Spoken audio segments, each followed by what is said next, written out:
There's a phrase that rings true. Some friends come into our life for a season, some for a reason, and others for a lifetime. Well, today we're honing in on just one of those types of friendships, the seasonal ones. It's normal for friendships to come and go, but that doesn't mean it's easy to move on. So we've recruited author and life coach Connie Sokol to talk us through what to do when you've outgrown one of those friendships. Hi, Connie. Great to see you. It feels like it's been a minute. How are you, sister? I know. It's so good to see you. Great to see you. I'm kind of like cringing a little bit at this topic. This feels scary and this feels awkward. Yes, it's throwback to our junior high, elementary days of like, I want her to like me. Everybody like me. Let's establish, how do you know when perhaps you have outgrown a friendship? Lives have changed, right? You've evolved, they've evolved, and it's just not quite serving or working anymore. How do you know?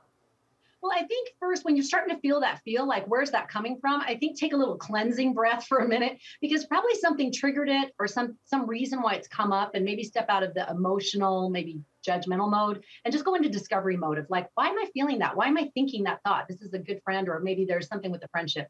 So I think that's a good place to start.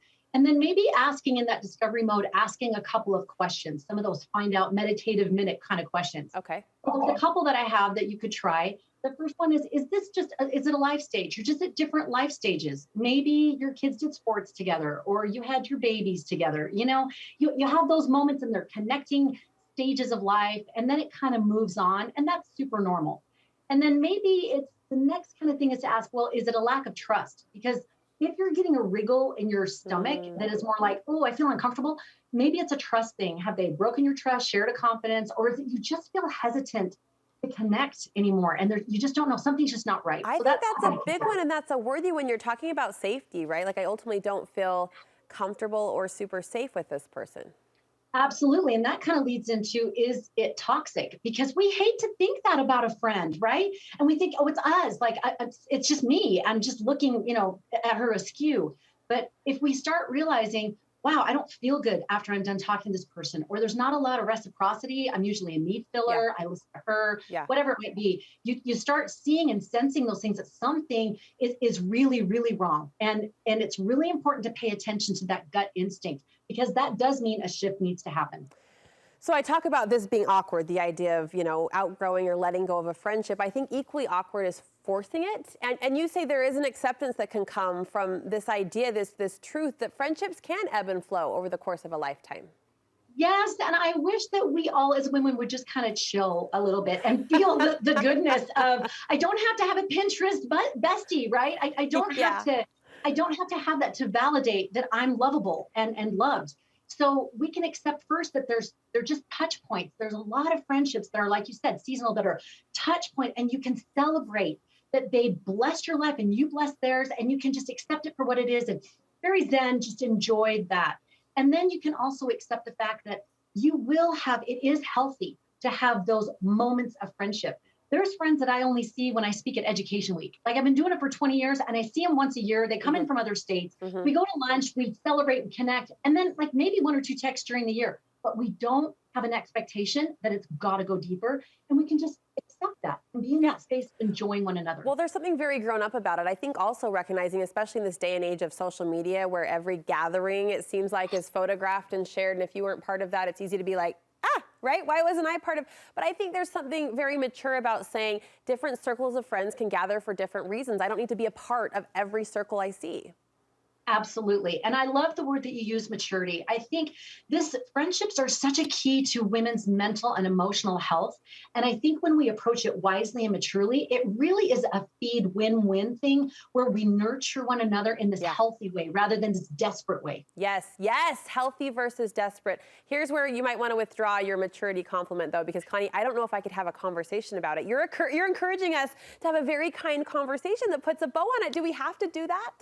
Yes, and we don't have to bring a thing of banana bread, right? Okay. But we may want to. But truly, there's lots of different ways, but 3 different ones that I call different kinds of closure that I think may be helpful, and try this. So first one is clear closure. When you can sense that a friend is toxic. And I just talked with a gal who's had this experience recently and could see she was anxious before she'd meet her. She felt shredded. Like she could tell this was not a good thing. So in that case, you'd want to write a letter, which is probably the most ideal and the most emotionally safe, or face to face if you feel strongly about it. But the focus on this is not explaining.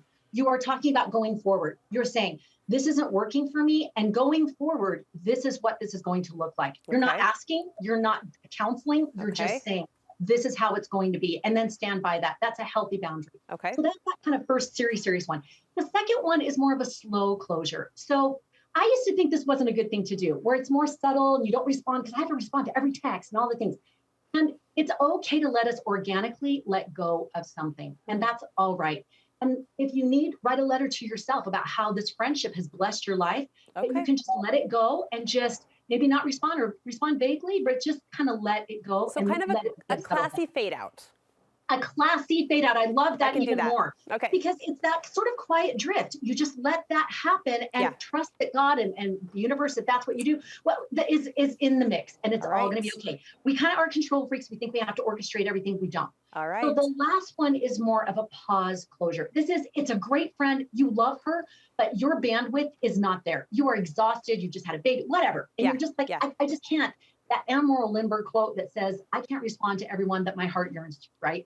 So you text her, you write her a letter, you say, I love you, I adore you, you're the best, and I just can't do this right now. I'm really having to pare back. But here's the deal. I would love to update you in the future, and I will let you know when I can come up for air. But just know, keep the door open because I adore you, and let's connect in the future. You know what, Connie? I've said this to friends recently, right? With 4 babes, 6 and under. I've said, not my season, but I hope you're there when it is, right? Like I want to be there. It's not my moment, but one day I'd love to show up. Connie, this was a very healthful, healthy conversation. So thank you so much. And you do this for women. You coach and you help us elevate our spirits and our lives. In fact, you've got a retreat coming up, right?